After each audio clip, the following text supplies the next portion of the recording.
और इस वाक़े के बाद प्रियंका गांधी का यूपी में नज़्म-ओ-नस्क़ की सूरत हाल पर ट्वीट सामने आया।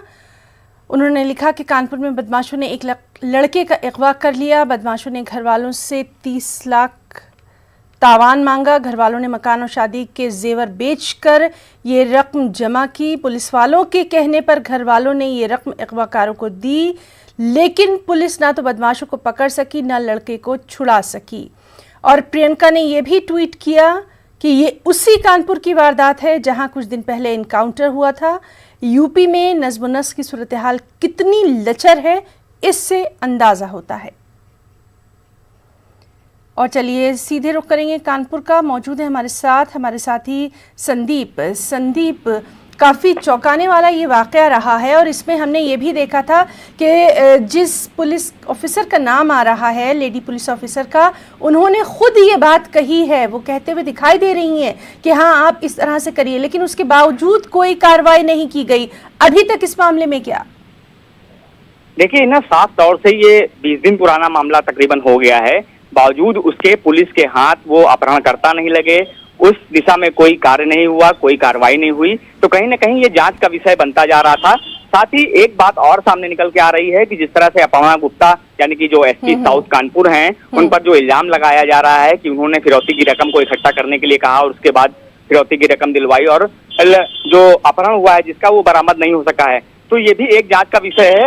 एसएसपी खुद इस मामले में अब निगरानी कर रहे हैं। एसएसपी ने भी बयान दिया है कि इसमें जांच की जाएगी।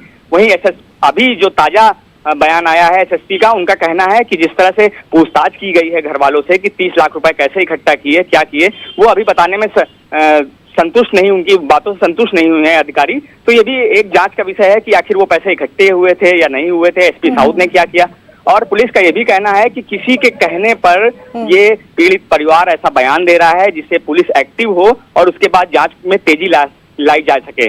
उसके बाद जब प्रियंका का ट्वीट आया तो इस मामले में और सुर्खियां पकड़ी और उसके बाद आला अधिकारी मौके पर हैं।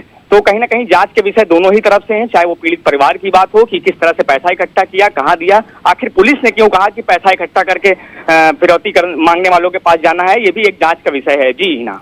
संदीप, जिस तरह से आप बता रहे हैं कि दोनों ही बातें जो हैं उनमें जांच होनी चाहिए, क्या जो जिन पुलिस का नाम आ रहा है अपर्णा का, क्या उनकी कोई बातचीत जो है वो सामने आ पाई है इस तरह से कहते हुए? क्या वो खुद दिखाई दे रही हैं या सिर्फ ये बहन की तरफ से कहा जा रहा है?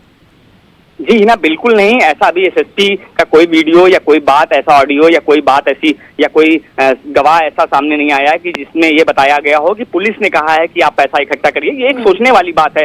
एक अगर इसे फिल्मी जिस तरह से देखिए, बहन ने वो बयान दिया कि बहन कह रही है कि बैग में चिप लगाया जाए, जिस तरह से नाटकीय ढंग से सारी चीजें एपिसोड चलते हैं टीवी पर, उस तरह से बताया जा रहा है। तो कहीं ना कहीं इसमें गंभीर जांच का विषय है कि 30 लाख कैसे इकट्ठा किए।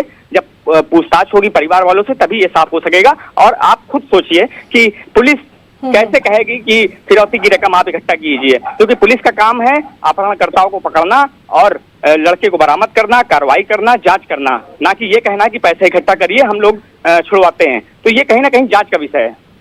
जी संदीप, बहुत बहुत शुक्रिया आपका अदा करना चाहेंगे जिस तरह से आपने इस पूरे मामले पर तज्जिया किया है और बेहद अहम मामला है, इसीलिए इस मामले से जुड़ी तमाम तफसीलात भी हम अपने नाजरीन को देते रहेंगे। बहुत बहुत शुक्रिया संदीप आपका तमाम